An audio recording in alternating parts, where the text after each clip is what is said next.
नमस्कार, यो हो समाचारमा स्वागत छ। म शशि नेपाल। सुरु गरौँ अहिलेसम्मका प्रमुख समाचारबाट।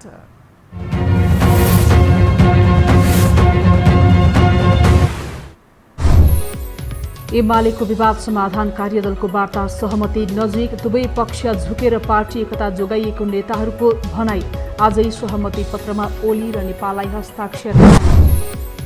मन्त्री परिषद हेरफेर विरुद्धको मुद्दामा राष्ट्रपति कार्यालयले सर्वोच्चलाई पठायो लिखित जवाब। राष्ट्रपतिले गरेको काम कारबाहीबारे मुद्दा चलाइने व्यवस्था नभएको दावी। माओवादी केन्द्र छापामार किसिमले चलिरहेको पूर्व माओवादी नेताको आरोप तत्काल खारेज गर्न आयोगलाई आग्रह। भगौडाहरूको निवेदक हास्यास्पद भएको माओवादीको दावी। निषेधाज्ञा खुलेसँगै कोरोना संक्रमण थप फैलने चिन्ता। पछिल्लो 24 घण्टामा 2239 संक्रमित थपिए, थप 20 जनाको मृत्यु।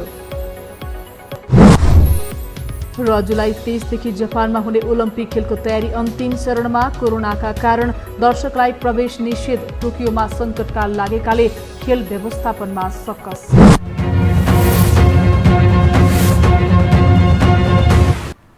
अब समाचार विस्तारमा।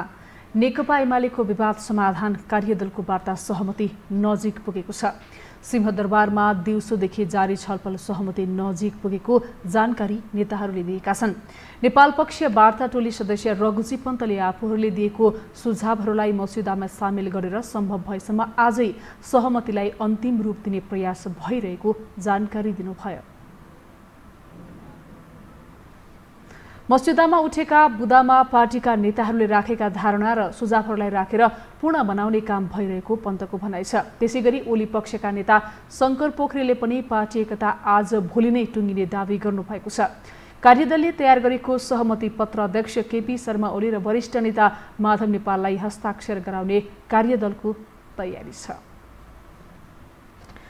राष्ट्रपति कार्यालयले मन्त्री परिषद हेरफेर विरुद्धको मुद्दामा सर्वोच्च अदालतलाई लिखित जवाफ बुझाएको छ। गत जेठ 21मा प्रधानमन्त्री केपी शर्मा ओलीको सिफारिसमा गरेको मन्त्री परिषद विस्तारको निर्णय विरुद्धको रिटमा राष्ट्रपति कार्यालयलाई पनि विपक्षी बनाइएको थियो।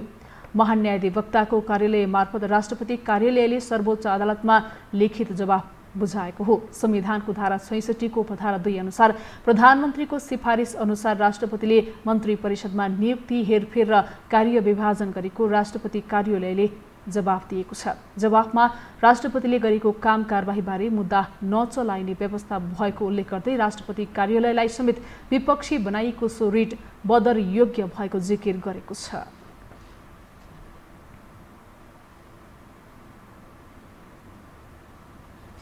प्रधानमन्त्री केपी शर्मा ओलीले मन्त्री परिषद विस्तारका सम्बन्धमा सर्वोच्च अदालतलाई बिहिबार लिखित जवाफ पेश गरे। जवाफमा मन्त्री परिषद गठन र चयन सम्बन्धी विषय संविधानले प्रधानमन्त्रीको स्वविवेकमा छाडेको भन्दै ओलीले अदालत संवैधानिक सीमा बाहिर गएको दावी गरेका छन्। एक रिपोर्ट। प्रतिनिधि सभा विघटन गरी निर्वाचनको मिति घोषणा गरेपछि प्रधानमन्त्री केपी शर्मा ओलीले गत जेठ 21 र 27 गते मन्त्री परिषद विस्तार गरे। काम चलाउ प्रधानमन्त्रीले संवैधानिक व्यवस्था विपरीत गएर मन्त्री परिषद विस्तार गरेको भन्दै असार 8मा सर्वोच्चले 20 मन्त्रीलाई पदमुक्त गरिदियो। मन्त्री परिषद विस्तार गर्नु संविधान विपरीत भएको भन्दै दायर गरिएको रिटमा प्रधान न्यायाधीश सोलेन्द्र शमशेर झबरा र न्यायाधीश प्रकाश ढुङ्गानाको इजलासले सुनवाई गर्दै लिखित जवाब पेश गर्न आदेश दिएको थियो। त्यसकै जवाबमा बिहिबार ओलीले मन्त्री परिषद विस्तार प्रधानमन्त्रीको स्वविवेक भएकाले अदालत संवैधानिक दायित्वभन्दा बाहिर गएको दावी गरेका छन्। दैनिक प्रशासनिक कार्य सञ्चालन गर्न मन्त्रीहरूको हेरफेर तथा कार्य विभाजन गर्नु स्वविवेकीय अधिकार भएकाले त्यसलाई कुनै पनि ढङ्गबाट नियन्त्रण गर्न नहुने प्रधानमन्त्रीले जवाफमा उल्लेख गरेका छन्, जसलाई प्रमुख प्रतिपक्षी दल नेपाली कांग्रेसले अहङ्कारको जगमा उभिएर प्रधानमन्त्री ओलीले अदालतलाई जवाफ दिएको टिप्पणी गरेको छ। सम्माननीय प्रधानमन्त्रीजीले अदालतलाई अहिले जवाफ दिँदै गर्दाखेरि अहङ्कारको जगमा उभिएर दिनुभयो। अदालतले चाहिँ संविधानको जगमा उभिएर चाहिँ उहाँलाई सन्देश दिएको छ। त्यसकारण संविधान, कानुन, मानवीय कोणबाट समाजलाई हेरिराखेर सम्मानित संवैधानिक इजलासबाट संविधानलाई पुनर्जीवन दिने फैसला आउने छ भन्ने आशा र विश्वासमा हामी छौँ। प्रधानमन्त्री ओली जस्तै शुक्रबार राष्ट्रपति विद्यादेवी भण्डारीले समेत अदालतलाई लिखित जवाब पठाएकी छिन्। संविधानको धारा 66(2) अनुसार प्रधानमन्त्रीको सिफारिसका आधारमा राष्ट्रपतिले मन्त्री परिषदमा नियुक्ति, हेरफेर र कार्यविभाजन गरेको जवाबमा उल्लेख गरिएको छ। जवाबमा संविधानको धारा 61(2) राष्ट्रपतिले गरेका काम कारबाहीबारे मुद्दा नचलाइने व्यवस्था भएको उल्लेख गर्दै राष्ट्रपति कार्यालयलाई समेत विपक्षी बनाइएको उक्त रिट बदरयोग्य भएको जिकिर गरिएको छ, जसमा ती रिट निवेदक समेत रहेका वरिष्ठ अधिवक्ता दिनेश त्रिपाठीले राष्ट्रपति आफ्नो कर्तव्यबाटै च्युत भएको बताएका छन्। यो राष्ट्रपतिको जुन जवाब छ त्यो राष्ट्रपति आफ्नो कर्तव्यबाटै च्युत भइसक्नुभयो नि त। राष्ट्रपतिको काम चाहिँ प्रधानमन्त्रीको चाहिँ जे लिएर आयो त्यही मेकानिकल ढङ्गले सदर गर्ने होइन। जस्तो इन्डियन सुप्रिम कोर्टले बम्बई केसमा के भन्यो कि power of the president is not unfettered, त्यसको म्यालाफाइड प्रयोग हुन सक्दैन। प्रधानमन्त्रीले ल्याएका, मन्त्री परिषदले ल्याएका हरेक सिफारिसहरूलाई चाहिँ इक्जामिन गर्नुपर्छ। प्रधानमन्त्री ओलीले सङ्कटका बेला सहारा बन्दै आएको जसपाको महन्त ठाकुर र राजेन्द्र महतो पक्षलाई समेटेर मन्त्री परिषद विस्तार गरेका थिए। प्रतिनिधि सभा विघटन भएको अवस्थामा प्रधानमन्त्री र राष्ट्रपति मिलेर मन्त्री परिषद विस्तार गरेको भन्दै रिट परेपछि अदालतले अमान्य घोषणा गरेको थियो। 20 मन्त्रीको एकै पटक पद खोसिदिएपछि अहिले 4 मन्त्रीको भरमा ओलीले राजकाज चलाइरहेका छन्। यो हो टेलिभिजनका लागि सन्तोष बेके थापा, काठमाडौँ। नेकपा एमालेका नेता टोपबहादुर रायमाझीले माओवादी केन्द्र भूमिगत र छापामार किसिमले चलिरहेको आरोप लगाउनु भएको छ। आज माओवादी केन्द्र खारेजीको लागि निर्वाचन आयोगमा परेको निवेदनको सम्बन्धमा बुझ्नका लागि अन्य नेताहरू सहित पुग्नुभएका नेता रायमाझीले माओवादी केन्द्र नेपालको संविधान, कानुन र राजनैतिक दल सम्बन्धी ऐन अनुसार नचली भूमिगत र छापामार किसिमले चलिरहेको आरोप लगाउनु भएको छ। उहाँले राजनैतिक पार्टीहरू संस्थागत, वैधानिक र कानुन सङ्गत हुनुपर्ने बताउनुभयो। देशमा राजनैतिक पार्टीहरूमा अराजकता, अस्वस्थ प्रतिस्पर्धा र द्वन्द्व चलेको भन्दै उहाँले पार्टीहरूलाई सिस्टममा नल्याई समृद्धि आउन नसक्ने बताउनुभयो। कमाल किसिमले यो पार्टी चलिरहेको छ र करिब 28-29 वर्षसम्म यो पार्टीको कुनै महाधिवेशन भएको थिएन। एउटा महाधिवेशन भएको थियो, त्यो नाम मात्र हो। 2069 सालमा त्यसलाई मान्नु वैधानिक जो मान्यो भने पनि एउटा महाधिवेशनको पनि गर्ने पनि एउटा मापदण्ड हुन्छ। जिल्ला वैधानिक प्रतिनिधि नेता रायमाझीसँगै निर्वाचन आयोगमा माओवादी केन्द्रका पूर्व नेताहरू मणि थापा, प्रभु शाह लगायत पुग्नु भएको थियो। उहाँहरूले माओवादी केन्द्र खारेजीको माग गर्दै आयोगमा परेको निवेदनको निर्णय छिटो गर्न पनि आयोग समक्ष आग्रह गरेको नेता रायमाझीले बताउनुभयो। नेपाल कम्युनिस्ट पार्टी माओवादी केन्द्रले पार्टी खारेजीको माग हास्यास्पद भएको बताएको छ। पूर्व माओवादी केन्द्रका नेताहरूले माओवादी केन्द्र खारेजीको माग गर्दै निर्वाचन आयोगमा निवेदन दिएपछि माओवादी केन्द्रले एक विज्ञप्ति निकालेर आपत्ति जनाएको छ। पार्टीसँग कुनै सरोकार नराख्ने व्यक्ति निवेदक रहेको र दल दर्ता र दल खारेजी सम्बन्धी सामान्य कानुनी प्रक्रिया समेत जानकारी नभएको व्यक्तिले यस्तो हरकत गर्नु हास्यास्पद भएको उसले बताएको छ। केही अवसरवादी, स्वार्थी, लालची, अनैतिक तत्त्वले यस प्रकारको दुष्प्रचार गरी पार्टीलाई बदनाम गराउन सकिन्छ भन्ने मनसायले उक्त कार्य गर्न गराउन प्रयत्न गरेको विज्ञप्तिमा उल्लेख छ। नेकपा एमाले प्रवेश गरेका पूर्व माओवादी नेताहरूले माओवादी केन्द्रको दल दर्ता खारेज गर्न दिएको निवेदनबारे छिटो निर्णय दिन माग गरिरहेका छन्। आइतबार निवेदन दर्ता गरेका उनीहरू आज पनि निर्वाचन आयोगमा पुगे, जसलाई माओवादी केन्द्रले भने हास्यास्पद र हावादारी भनेको छ। के पूर्व माओवादी नेताले चाहँदैमा दल खारिज हुन सक्ने अवस्था छ त? एक रिपोर्ट। गत निर्वाचनमा माओवादी केन्द्रबाट निर्वाचित केही नेताहरू पछिल्लो राजनैतिक परिदृश्यमा प्रधानमन्त्री केपी शर्मा ओलीलाई साथ दिने गरी एमालेमा समाहित भएका थिए। एमालेतर्फ लागेपछि माओवादी केन्द्रले उनीहरूलाई कारबाही गर्यो र सांसद पद पनि गुम्यो। दोस्रो पटक भएको प्रतिनिधि सभा विघटनसँगै उनीहरूको मन्त्री पद पनि अदालतको आदेशले खाइदियो। भुइँको टिप्न खोज्दा पोल्टामा भएको समेत गुमाएपछि घरको न घाटको बनेका उनीहरू अहिले त माओवादी केन्द्रकै खारेजीको रिट लिएर निर्वाचन आयोग पुगेका छन्। शुक्रबार एमाले भित्रका पूर्व माओवादी नेता टोपबहादुर रायमाझी, मणि थापा, प्रभु शाह र गौरीशङ्कर चौधरी आयोगमा पुगेर आइतबार दल दर्ता खारेजको माग गर्दै दर्ता गरिएको निवेदन छिटो कार्यान्वयन गर्न ध्यान आकर्षण गराए। एक प्रकारले भनेको भने भूमिगत र छापामार किसिमले यो पार्टी चलिरहेको छ र करिब करिब 28-29 वर्षसम्म यो पार्टीको कुनै महाधिवेशन भएको थिएन। एउटा महाधिवेशन भएको थियो, त्यो नाम मात्र हो, 2069 सालमा। त्यसलाई मानव वैधानिक जो मान्यो भने पनि र निर्वाचन आयोगमा दर्ता भएको चाहिँ जुन किसिमको केन्द्रीय समिति छ र आधिकारिक केन्द्रीय समितिलाई मान्यो भने पनि र त्यो चाहिँ जति बेला उसका आफ्ना केन्द्रीय समितिका निर्णयहरू छन्, आधिकारिक केन्द्रीय समिति छ, त्यस्तो खालको कुनै छैन, कुनै आधारहरू छैन, उसले आफ्नो अध्यावधि गर्न सकिरहेको छैन। 2069 सालदेखि महाधिवेशन नभएको भन्दै नेपालको संविधान र राजनैतिक दल सम्बन्धी ऐन अनुसार माओवादी केन्द्रको दर्ता खारेजी गर्नुपर्ने माग पूर्व माओवादी नेताहरूको छ, जबकि उनीहरू सम्पूर्ण रूपमा माओवादी केन्द्रबाट अलग्गिएर एमालेमा समाहित भइसकेका छन्। दल त्यागेर अर्को दलमा गएको व्यक्तिले पुरानो दल खारेजका लागि निवेदन दिने कुरा आफैमा नौलो भएको कतिपयको बुझाइ छ। राजनैतिक दल सम्बन्धी ऐनमा यसरी कसैको निवेदनमा पार्टी खारेज गर्ने व्यवस्था नभएकाले उनीहरूको कदमलाई माओवादी केन्द्रका नेताहरूले हावादारी स्टनका रूपमा बुझेका छन्। शुक्रबार विज्ञप्ति नै जारी गरेर माओवादी केन्द्रले पार्टीसँग कुनै सरोकार नभएका व्यक्तिले दल खारेजको माग गर्नु हास्यास्पद भनेको छ।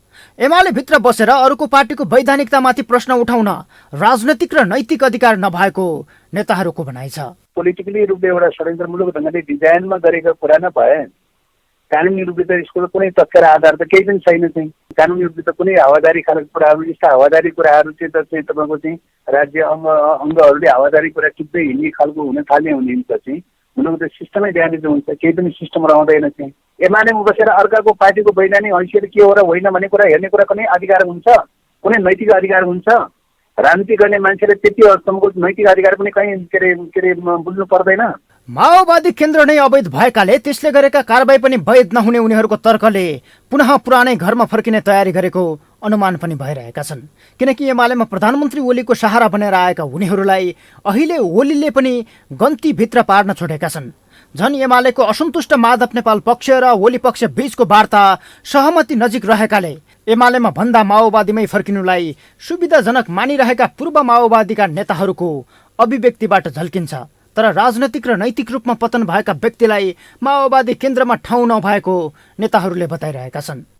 नैतिक धरातल त्यहाँसम्म पुगिसकेका मान्छेहरू, पतन र पराकाष्ठमा पुगिसकेका मान्छेहरूको चाहिँ तपाईँको चाहिँ कुन हैसियतले चाहिँ माओवादीसँग वार्ता गरेर कुराकानी गरेर पार्टी एकता गर्ने भनेर भन्ने, फर्कने भनेर भन्ने, यो पतनको त पराकाष्ठ हो नि। विचार लाइन सिद्धान्त सिकिसकेपछि राजनैतिक पतनको चारित्रिक रूपले पतनको त पराकाष्ठ हो नि। यो त चाहिँ राजनैतिक दल सम्बन्धी ऐनको दफा 12 तथा नियमावलीको नियम 11 मा दल दर्ता खारेज हुने सम्बन्धी व्यवस्था छ, जसमा भनिएको छ कुनै दलले आफ्नो दलको दर्ता खारेज गर्न चाहेमा दर्ता खारेजीका लागि विधान बमोजिम केन्द्रीय समितिबाट निर्णय गरी आयोग समक्ष निवेदन दिनुपर्नेछ।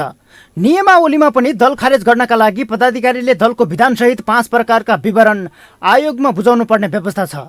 तर निर्वाचन आयोगमा उजुरी परिसकेपछि अब कानुनी उपचारमा आयोगले कस्तो भूमिका खेल्छ भन्ने आम चासोको विषय बनेको छ। यो हो टेलिभिजनका लागि क्यामेरामा डिबी मगरका साथमा सन्तोष विके थापा, काठमाडौँ। नेपाली कांग्रेसका प्रवक्ता विश्व प्रकाश शर्माले प्रधानमन्त्री केपी ओलीले अहंकारको जगमा उभिएर अदालतलाई जवाब दिएको टिप्पणी गर्नुभएको छ। संविधानको व्याख्या गर्ने अधिकार सर्वोच्च अदालतको भएको भन्दै उहाँले संविधान अनुसार आदेश गर्ने अदालतलाई प्रधानमन्त्रीले संविधान विपरीत भएको भनी टिप्पणी गर्नु अहंकारीपन भएको दावी गर्नुभयो। उहाँले सर्वोच्च अदालतले गरेको आदेशलाई सत्तापक्ष, सरकार वा विपक्षी दल सबैले स्वीकार गर्नुपर्ने तर्क गर्नुभयो। प्रधानमन्त्रीको प्रतिकूल दियो। प्रधानमन्त्रीले हिजो लिखित रूपमा सर्वोच्चलाई जवाब दिँदै गर्दाखेरि त्यो आदेशलाई चाहिँ उहाँले संविधान विपरीत भनेर भन्नुभयो। नेपाली कांग्रेस पार्टीको टिप्पणी यसमा केवल यति छ कि हामीले निर्माण गरेको संविधानले कार्यपालिकाको प्रमुखलाई होइन, न्यायपालिकालाई चाहिँ संविधानको व्याख्या गर्न दिएको छ र त्यो विधिलाई हामी विपक्षीले पनि स्वीकार गरेर चल्नुपर्छ र सत्ताले पनि त्यसलाई स्वीकार गरेर चल्नुपर्छ। प्रतिनिधि सभा विघटनपछि प्रधानमन्त्रीले गरेको मन्त्रीमण्डल पुनर्गठनमा सर्वोच्च अदालतमा परेको मुद्दाको सम्बन्धमा सर्वोच्चलाई लिखित जवाब दिँदै सर्वोच्च अदालतको आदेश संविधान विपरीत भएको बताउनु भएको थियो।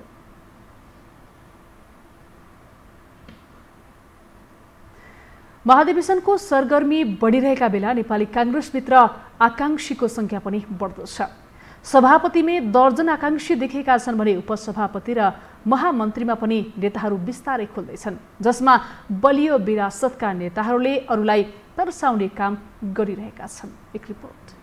नेपाली कांग्रेसको आसन्न 14औं महाधिवेशन नजिकिएसँगै संस्थापक नेताका पुत्रहरू नेतृत्वमा पुग्ने र पुरानो विरासतलाई निरन्तरता दिने तयारीमा छन्, जसमा संस्थापक नेता महेन्द्र नारायण पुत्र विमलेन्द्र निधि, बीपी पुत्र शशाङ्क कोइराला र गणेशमान पुत्र प्रकाशमान सिंह अग्रभागमा देखिएका छन्। यी तीनैजना सभापतिका आकाङ्क्षी हुन्। पार्टी पदाधिकारीको विभिन्न जिम्मेवारीमा रहेर क्रियाशील यी नेताहरूको योगदान त छँदैछ, पुर्ख्यौली विरासत झनै बलियो छ, जसले उनीहरूलाई नेतृत्वमा जान थप मद्दत मिल्ने भएपछि अन्य नेताहरूलाई यसले पुलिरहेको छ। पुर्ख्यौली विरासतकै ब्याज खाएर नेतृत्व हत्याउन खोजेको भन्दै केही नेताहरूले मन दुखाएका छन्। आसन्न महाधिवेशनमा उपसभापति वा महामन्त्रीमा आफ्नो उम्मेदवारी दिने तयारी गरेका नेता प्रकाश शरण महतले विरासतका आधारमा भन्दा पनि योगदानका आधारमा नेतृत्वमा पुग्नुपर्ने औल्याएका छन्। यो पार्टी त समग्र जनताको छोराहरूको चाहिँ पार्टी हो। ती नेताहरूले ठुलो योगदान गरेका छ, हाम्रो धेरै ठुलो सम्मान छ।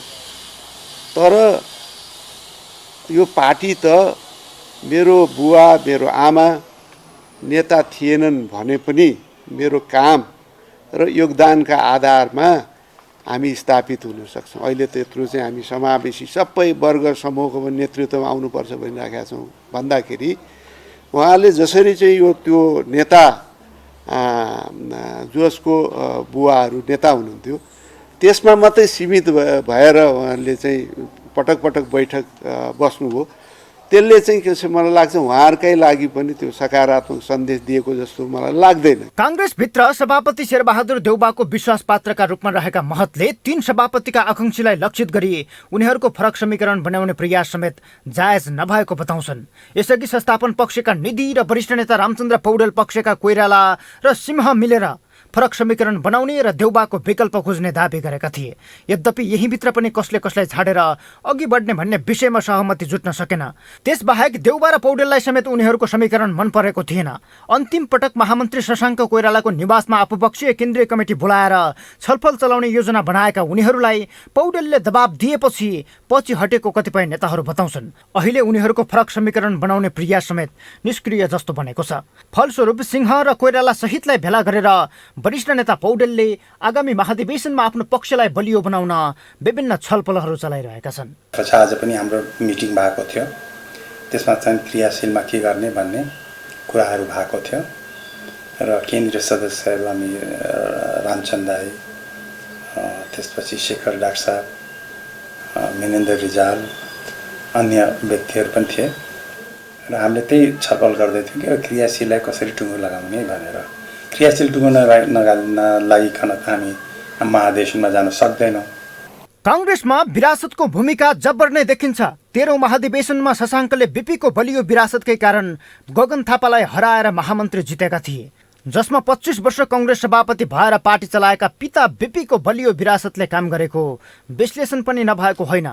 लौहा पुरुष गणेशमान र काङ्ग्रेसमा गान्धीवादी नेताको उपमा पाएका महेन्द्र नारायणको विरासत पनि बलियो छ। यी तीनै नेताका 3 पुत्रले 14औं महाधिवेशनबाट एकपटक पुर्ख्यौली विरासत फर्काउने चेष्टा गरे पनि अहिलेको राजनैतिक परिवेशले साथ दिने सम्भावना भने कमजोर देखिन्छ। यो हो टेलिभिजनका लागि क्यामेरामा डीबी मगरका साथमा सन्तोष विके थापा, काठमाडौँ। हामीसँग समाचार बाँकी नै छन्, अहिलेलाई विश्राम।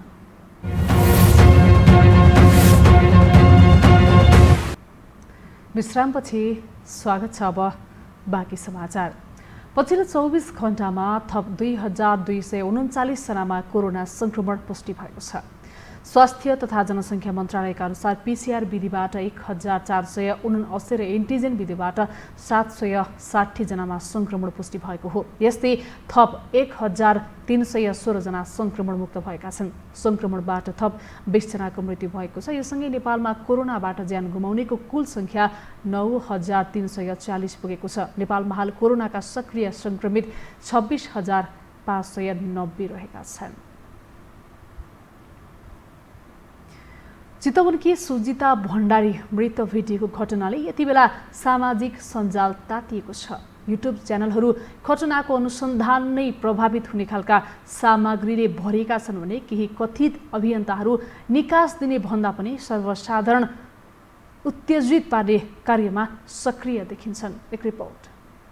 असार 11 गतेदेखि हराइरहेकी चितवन राप्ती नगरपालिका वडा नम्बर 3 प्रगतिपुरकी सुजिता भण्डारीबारे प्रहरीले अनुसन्धान गरिरहेकै बखत उनको शव गएको आइतबार अर्थात् असार 20 मा घर नजिकैको जंगलमा फेला पर्यो। सुजिताको केस गम्भीर ठानेर नेपाल प्रहरीले केन्द्रीय अनुसन्धान ब्युरोले आफ्नो टोली पनि चितवन पठाएको थियो। तर जब शव पोस्टमार्टमका लागि भरतपुर लैजाने तयारी गरियो, स्थानीय जुलुस बनेर सडकमा निस्किए। उनीहरूले अनुसन्धानमा लापरवाही हुन लागेको शंका गरे। हजारौंको संख्यामा स्थानीय सडकमा उत्रिएपछि स्थानीय प्रशासनले उनीहरूले भनेका माग पूरा गर्दै अनुसन्धानमा संवेदनशील बन्ने र गम्भीर छानबिन गर्ने वाचा गर्यो। प्रहरीको केन्द्रीय कमाण्ड समेत घटना अनुसन्धानमा गम्भीर बनिसकेको बेला पनि स्थानीयलाई छानबिन राम्रो हुनेमा शंकै थियो। त्यो शंका अहिले पनि छ। सुजिताको हत्या भएको हो भने हत्यारा पत्ता लगाउनै पर्ने हुन्छ। विषय अनुसन्धानका क्रममा छ। यस विषयमा यही हो भनेर ठोकुवा गर्न सक्ने अवस्थामा कोही पनि छैन।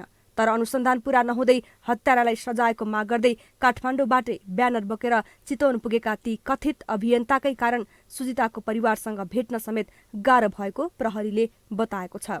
अनुसन्धान जारी रहेको विषयमा यस खाले दबाव समूह क्रियाशील हुनु पछाडि प्रहरी अनुसन्धानप्रति जनमानसको विश्वास घटेको हो कि अरू कुनै स्वार्थले काम गरेको हो त? निष्पक्ष र चाँडै अनुसन्धान होस् र परिणाम निस्कियोस् भन्नु स्वाभाविक हो।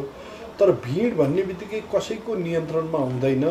भिडको साइकोलोजी के हुन्छ भने अगाडिको 1-2 जनाले जे भने सबैले लहलही गर्ने हुन्छ।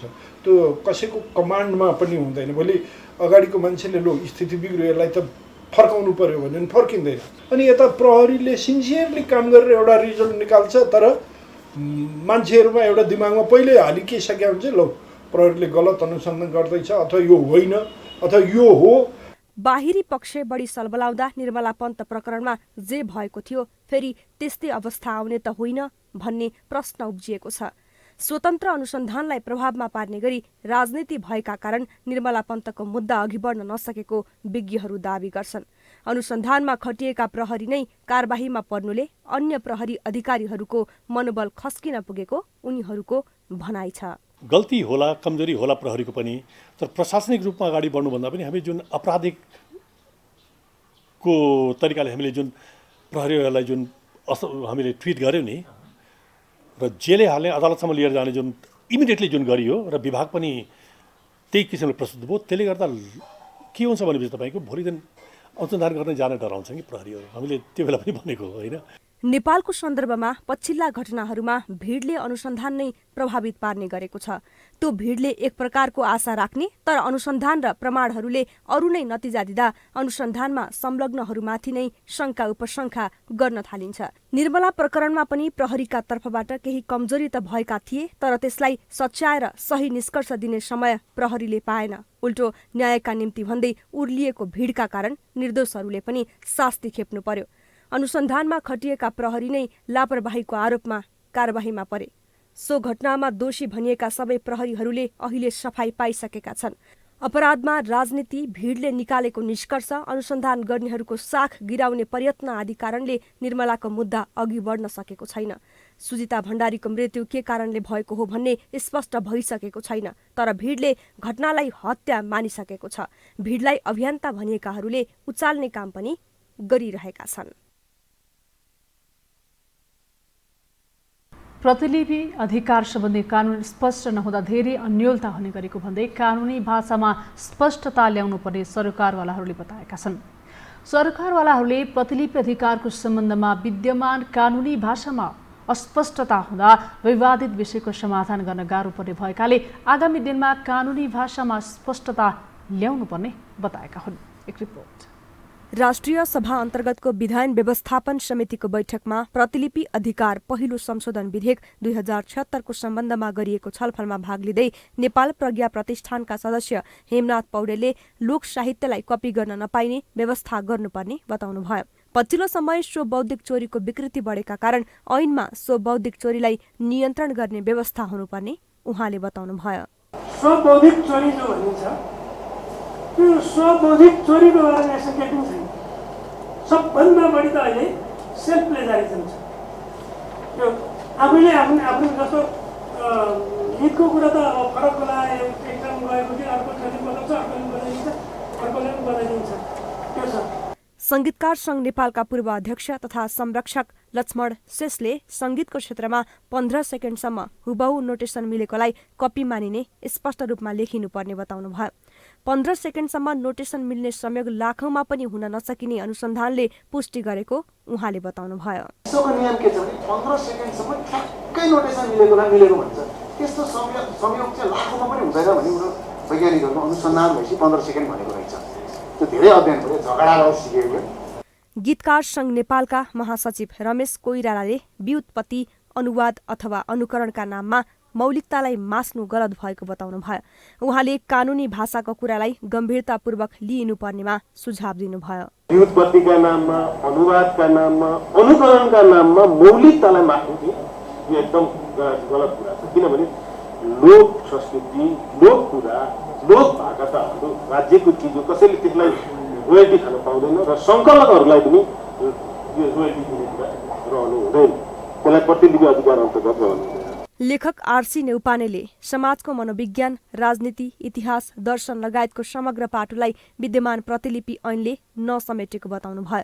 नेपालको सांस्कृतिक दार्शनिक ग्रन्थहरूलाई अन्य देशहरूले अधिग्रहण गरेर आफ्नो प्रतिलिपि अधिकारमा राखिसकेको भन्दै आवश्यक पर्दा अन्तर्राष्ट्रियकरणमा जाने गरी प्रतिलिपि ऐन संशोधन हुनुपर्ने उहाँले धारणा राख्नुभयो। हामीले हाम्रो ऐतिहासिक सम्पत्ति के हो त भन्ने कुरा प्रश्न गर्नु पर्यो। हाम्रा इतिहासका धार्मिक, सांस्कृतिक, दार्शनिक ग्रन्थहरू कतिपय चाहिँ भारतले आफ्नो करण गरेर आफ्नो प्रतिलिपि अधिकारमा राखिसकेको छ। हाम्रो ढिलो भएको छ नेपालको सन्दर्भमा। तीलाई पनि दावी गरेर अन्तर्राष्ट्रियकरण गर्ने कुरा आवश्यक पनि अन्तर्राष्ट्रिय अदालतमा जाने कुराहरूलाई पनि बाटो खोल्ने गरी यो प्रतिलिपि ऐन संशोधन गर्नुपर्छ। त्यो बाटो खोल्ने गरी यो आएन। यसमा सम्बन्धित सभापति महोदय र सम्बन्धित पक्षको ध्यान जाओस् भन्ने म सुझाव दिन चाहन्छु। लेखक नेउपानेले राजनीतिक, धार्मिक, सांस्कृतिक, सामाजिक तथा कला साहित्यको सम्बन्धमा नेपालले गरेको अन्वेषणलाई रचना परिभाषाको खण्डमा राखिनुपर्ने पनि बताउनुभयो।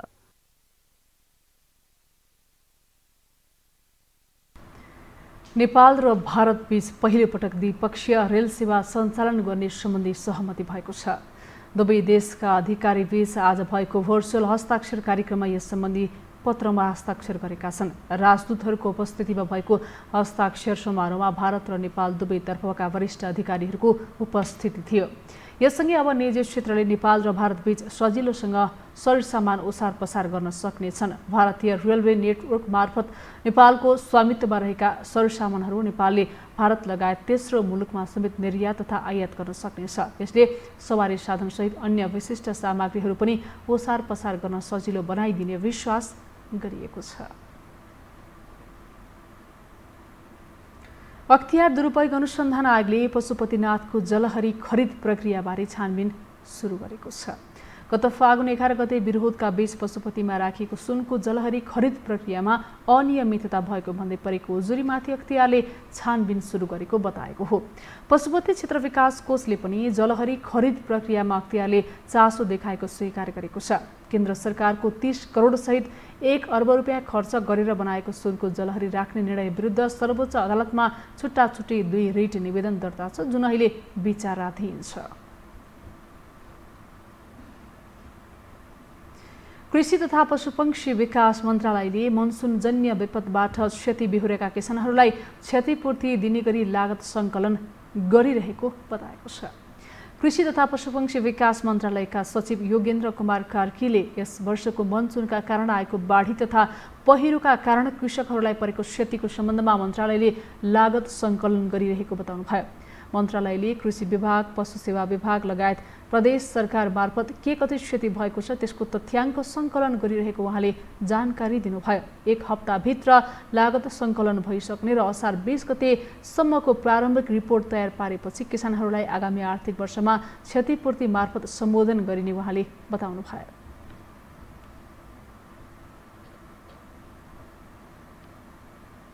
त्यसको लागि हेर्ने निकाय भनेको सिङ्गो कृषि तथा पशुपन्छी विकास मन्त्रालय हो। हामी चाहिँ जिम्मेवारीबाट पन्छिनु हुँदैन, अझ बढी हामीले मेहनत गर्नुपर्ने छ, अझ बढी हामी सचेत हुनुपर्ने छ। त्यतातर्फ हाम्रो ध्यान केन्द्रित भएको छ। सचिव कार्कीले यस वर्ष औसत रूपमा धान रोप्न ढिलाइ भइरहेको बताउनुभयो। हालसम्म 56% धान रोपाइँ भएको उहाँले जानकारी दिनुभयो।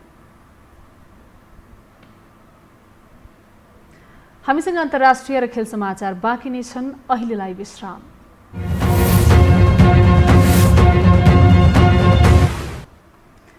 विश्रामपछि पुनः स्वागत छ। अब पालो अन्तर्राष्ट्रिय समाचारको।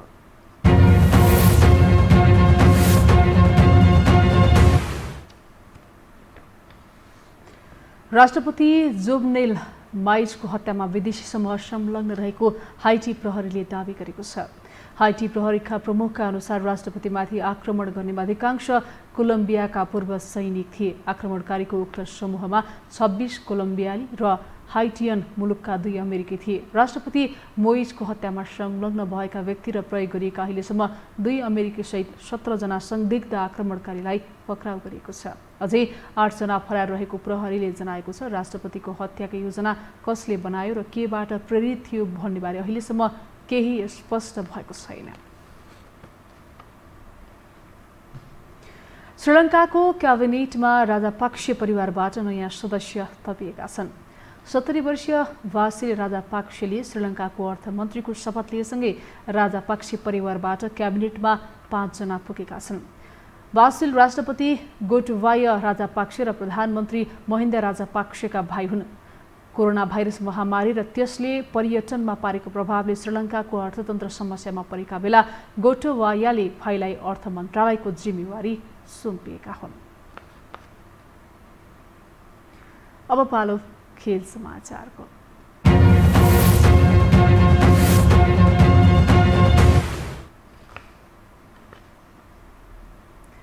यही जुलाई 23 देखि जापानमा सुरु हुने टोकियो ओलम्पिकमा दर्शकलाई प्रवेश निषेध गरिएको छ। कोरोना महामारीलाई ध्यानमा राख्दै दर्शकलाई प्रवेश निषेध गरिएको हो। जापान सरकारले टोकियोमा सङ्कटकाल लागू गरेपछि ओलम्पिकमा दर्शकलाई निषेध गर्ने निर्णयमा आयोजक पुगेको हो।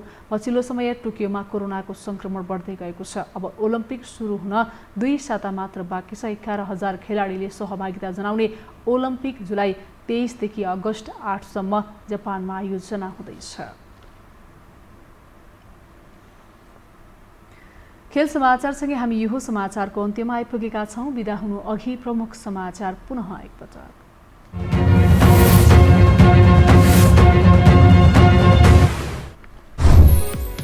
एमालेको विवाद समाधान कार्यदलको वार्ता सहमति नजिक, दुवै पक्ष झुकेर पार्टी एकता जोगाइएको नेताहरूको भनाई। आजै सहमति पत्रमा ओली र नेपाललाई हस्ताक्षर गराइने। मन्त्री परिषद हेरफेर विरुद्धको मुद्दामा राष्ट्रपति कार्यालयले सर्वोच्चलाई पठायो लिखित जवाफ। राष्ट्रपतिले गरेको काम कारबाहीबारे मुद्दा चलाइने व्यवस्था नभएको दावी। माओवादी केन्द्र छापामार किसिमले चलिरहेको पूर्व माओवादी नेताको आरोप तत्काल खारेज गर्न आयोगलाई आग्रह। भगौडाहरूको निवेदक हास्यास्पद भएको माओवादीको दावी। निषेधाज्ञा खुलेसँगै कोरोना संक्रमण थप फैलिने चिन्ता। पछिल्लो 24 घण्टामा 2239 संक्रमित थपिए, थप 20 जनाको मृत्यु। र जुलाई 23 देखि जापानमा हुने ओलम्पिक खेलको तयारी अन्तिम चरणमा। कोरोनाका कारण दर्शकलाई प्रवेश निषेध। टोकियोमा सङ्कटकाल लागेकाले खेल व्यवस्थापनमा सकस।